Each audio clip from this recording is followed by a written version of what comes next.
You're not the same person you were 7 years ago. That's not just a metaphor for how much you've grown. It's a philosophical discovery and a biological fact. Let's start with your cells. The human body is in a constant state of renewal. Every second, millions of cells die and are replaced. Your skin, the part of you most visible to the world, completely regenerates roughly every 2 to 4 weeks. So the skin you're wearing today, it's not the same skin you had a month ago, let alone 7 years.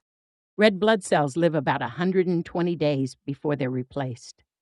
The lining of your stomach, it renews itself every few days because of the intense acid environment. Your liver, one of the most regenerative organs in your body, can rebuild itself entirely in a matter of months. And even your bones, which seem solid and permanent, are in flux, rebuilding and replacing themselves completely over the course of about a decade. Which means this: by the time 7 years pass, the vast majority of the cells in your body are not the same ones you had before. You are quite literally a new person. But it gets weirder. You might think your brain, the home of your memories, your personality, your sense of self, is the exception. And yes, some neurons in your cerebral cortex stay with you for life. But that doesn't mean your brain is fixed. Far from it. Through a process called neuroplasticity, your brain is constantly rewiring itself. Every thought, every experience, every habit is shaping its structure. So while some cells may remain, the way they're connected has changed dramatically. New synapses form, old ones fade. Entire neural networks are built or torn down based on how you use your mind. In other words, not only have your cells changed, but the you that experiences the world, the one that reacts, remembers, and dreams, has also shifted. Your gut microbiome, a vast collection of trillions of bacteria that affect everything from digestion to mood, has also evolved. What you've eaten, where you've traveled, what medications you've taken, all of these have sculpted your inner ecosystem. It's possible that the bacterial makeup inside you today is entirely different than it was 7 years ago. Even your skeleton, which seems the most unchangeable part of you, has been recycled at the cellular level. Bone cells called osteoclasts and osteoblasts are constantly breaking down and building up bone tissue. After about a decade, you have a mostly new skeleton. So the very structure holding you up has been silently swapping itself out. What does all of this mean? It means you're not a static being. You are a process, a river, not a rock. Because if you are always in flux, if your cells, thoughts, and sensations are constantly changing, then what anchors your identity? This question sits at the heart of many philosophical traditions. Heraclitus, the pre-Socratic philosopher, famously claimed that everything flows.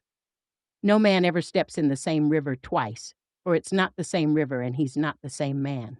To Heraclitus, becoming, not being, is the fundamental nature of reality. Centuries later, this vision was echoed and expanded in Alfred North Whitehead's process philosophy. For Whitehead, the universe is not made of things, but of events. What we call objects, including ourselves, are really just enduring patterns of activity. You are not a static self wrapped in a changing body. You are a continuous becoming, a series of unfolding experiences that knit themselves into a coherent thread. As Whitehead put it, the misconception which has haunted philosophic literature throughout the centuries is the notion of independent existence. There is no such mode of existence. Every entity is to be understood in terms of the way it is interwoven with the rest of the universe. You exist as a process, entangled in relationships with all things, always in the act of becoming, never finished. Buddhist philosophy makes a similar move. The doctrine of anatta, or non-self, teaches that there is no permanent, unchanging self. The person you take to be you is a bundle of processes: consciousness, perception, sensation, arising and passing away. Clinging to a fixed identity causes suffering because it denies the truth of impermanence. To realize that you are not a fixed essence, but an ever-changing flow, is to become free. Derrida, the French post-structuralist, would remind us that identity is always deferred, always becoming, never complete. The meaning of you is not located in a single moment or structure, but in the endless play of difference. You are a trace, a shifting sign in a network of signs. Even David Hume, centuries earlier, doubted the idea of a stable self. He wrote, "I never can catch myself at any time without a perception. Strip away the thoughts, feelings, and experiences, and what's left? Nothing solid, no core, just the dance of impressions. All of these thinkers, Whitehead, Heraclitus, Hume, the Buddhist, Derrida, agree on something essential. The self is not a thing. It is a becoming. And this isn't just abstract theory. It matters in how you live. Because if you are a process, not a product, then change is not a betrayal of your identity. It is your identity. Reinvention is not a detour. It is the path. How you define reinvention will depend on how you define you. Is it your body, your memories, your relationships? Or is it something less tangible, an emergent identity that rides the waves of change but isn't reducible to any single cell or moment? Even legally, the person you were 7 years ago isn't quite the same person. Your rights, your responsibilities, your capacity for choice may have shifted. You may vote differently, love differently, dream differently. You may have let go of old beliefs, taken on new ones. You may have reinvented your life entirely. But here's the beauty of it. This impermanence is a gift.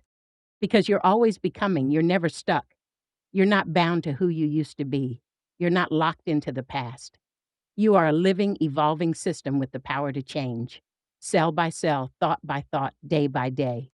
So if you're holding on to a version of yourself that no longer fits, let go.